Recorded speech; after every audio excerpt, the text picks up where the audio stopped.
was playing Jedi Fallen Order, somewhere between a lightsaber duel and quietly exploring a crumbling temple when it hit me. This game feels different.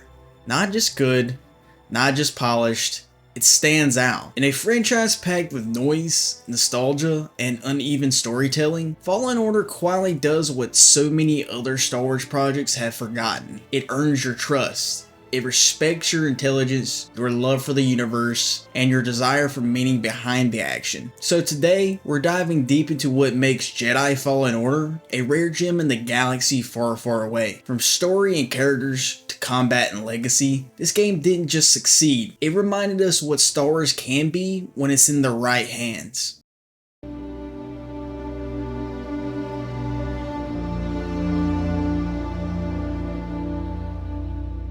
Before Jedi Fallen Order, the Star Wars game scene felt lost in hyperspace. EA had the exclusive rights and gave us 2 Battlefront games. Visually stunning, absolutely, but underneath the surface was a different story. The 2015 Battlefront had no campaign. The 2017 sequel did, but it was short, disconnected, and overshadowed by one of the most infamous loot box controversies in gaming history. Fans were frustrated, and the backlash was loud enough to shake the industry. Single-player Star Wars experiences felt like a dying breed, and EA's cancellation of other promising projects, like Project Ragtag from Visceral Games, only made things worse. So when Respawn announced a narrative-driven, offline Star Wars game with no microtransactions, that was bold, risky even, but the payoff, huge. Fallen Order wasn't just a good Star Wars game, it was a turning point, a quiet rebellion in its own right.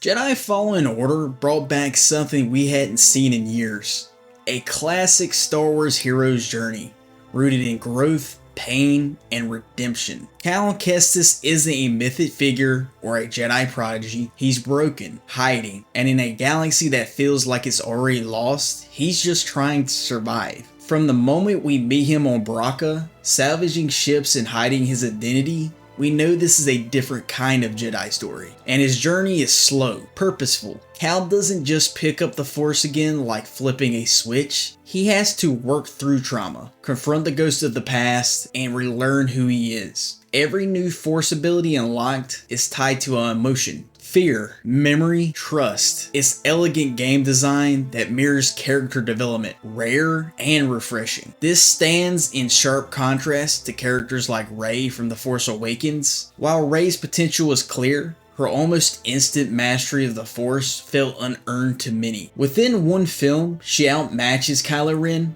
perform mind tricks, and bonds with the Force in a way that skipped the struggle. Her arc lacked the weight that typically defines Jedi evolution. Fallen Order earns it. Cal fails, he gets scared, he walks away, and eventually he returns. Stronger not because of power, but because of purpose. This isn't just a Jedi simulator, it's a healing journey.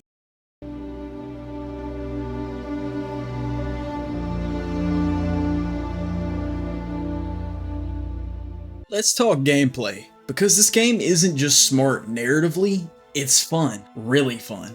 The blend of Metroidvania exploration and Souls-like combat might sound like a risky recite, but it fits perfectly here. It respects the fantasy of becoming a Jedi. Exploration is key. Each planet, Zepho, Dathomir, Bogano, is layered, interconnected, and loaded with secrets. You return with new powers and tools that let you uncover more. It's not open world in the Ubisoft sense, it's focused and purposeful, like the temples and ruins it lets you explore. And combat, it's precise. Parrying, dodging, conserving stamina. It's not about button mashing, it's about mastery. Whether you're fighting Purge Troopers or Night Brothers, each encounter feels dangerous but fair. Customization adds to that Jedi fantasy.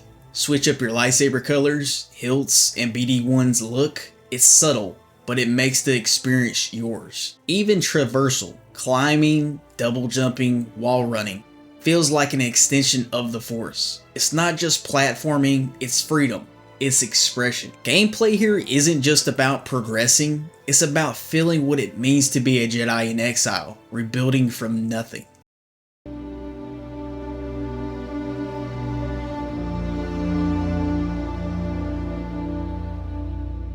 This game could have worked with just Cal, but what elevates it is the crew around him. A group of flawed, fascinating characters who feel like family. Seer Junda, the former Jedi who cut herself off from the Force out of guilt, a mirror to Cal's own struggles.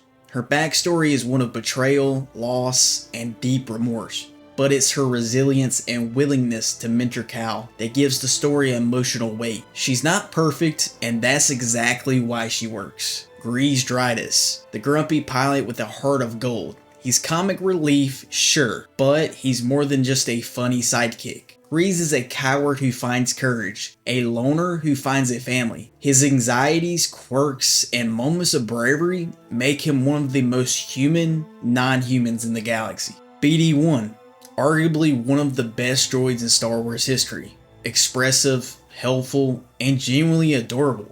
He's not just a tool, he's Cal's companion, memory keeper, and emotional anchor. The bond between BD-1 and Cal is subtle, but it's powerful, and some of the game's most emotional beats come through their quiet, shared moments. And then there's Trilla Sundari, the second sister, one of the best Star Wars villains in years. What makes Trilla unforgettable isn't just her combat prowess or intimidating presence, it's that she's right. Trilla was Seer's Padawan, captured by the Empire, tortured, and turned into an Inquisitor after being betrayed by the very person she trusted most. Her pain is justified, her rage is earned, and her fall isn't just tragic, it's understandable. Unlike many one-note villains in the franchise, Trilla challenges the player emotionally. She forces Seer, and us, to question what redemption really means. Can someone come back from that kind of darkness? Or is some damage just irreversible? Her final confrontation with Cal isn't about dominance, it's about grief, desperation. Her arc ends with Darth Vader himself silencing her before any healing can take place. And in that moment, you feel it. You don't just lose a boss fight, you lose what could have been. That's what makes Trilla a great villain. She's not just the obstacle, she's the warning. She's what Cal could become if he lets pain guide him, and her presence lingers long after the credits roll. These characters grow, they break, they rebuild, and when you step off the Mantis, you want to come back, because it's more than a ship, it's home.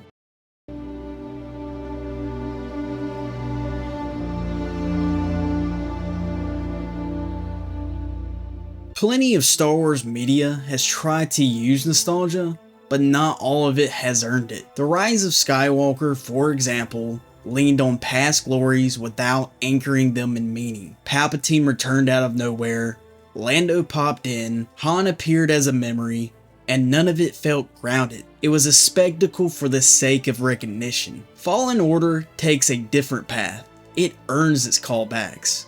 When Vader shows up, it's not a crowd pleaser, it's horror. You run, you hide, the music shifts, the tone drops. You don't feel empowered, you feel helpless. That's Star Wars. When you visit Elune, the ancient Jedi world where lightsaber crystals are forged, it's not about ticking boxes. It's about reclaiming identity. Reconnecting to tradition, that's reverence, not fan service. The world building doesn't rely on cameos, it builds new mythologies. The Zepho civilization, the Night Sisters' fate, the scattered temples. The game expands canon while honoring it, something few modern projects pull off. And let's not forget the visuals. Every biome feels distinct, every temple feels ancient, every Imperial facility feels oppressive. Combined with a haunting cinematic score that channels John Williams without copying him, it's Star Wars done right, familiar but fresh.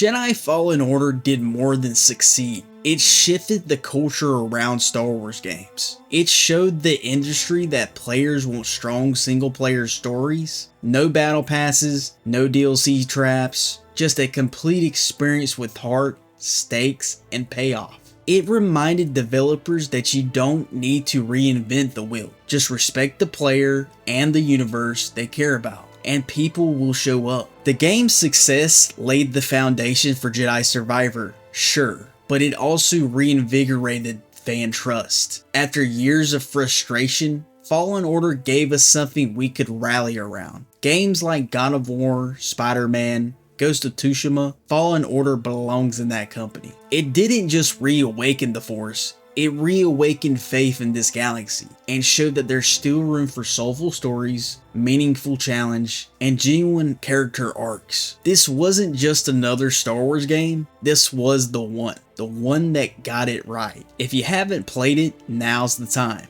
And if you have, maybe it's time you revisit that galaxy again to remember what it means to struggle, survive, and rise. Because in the end, Jedi Fallen Order didn't just tell a great story, it reminded us why we still believe in this universe, why we believe in Star Wars.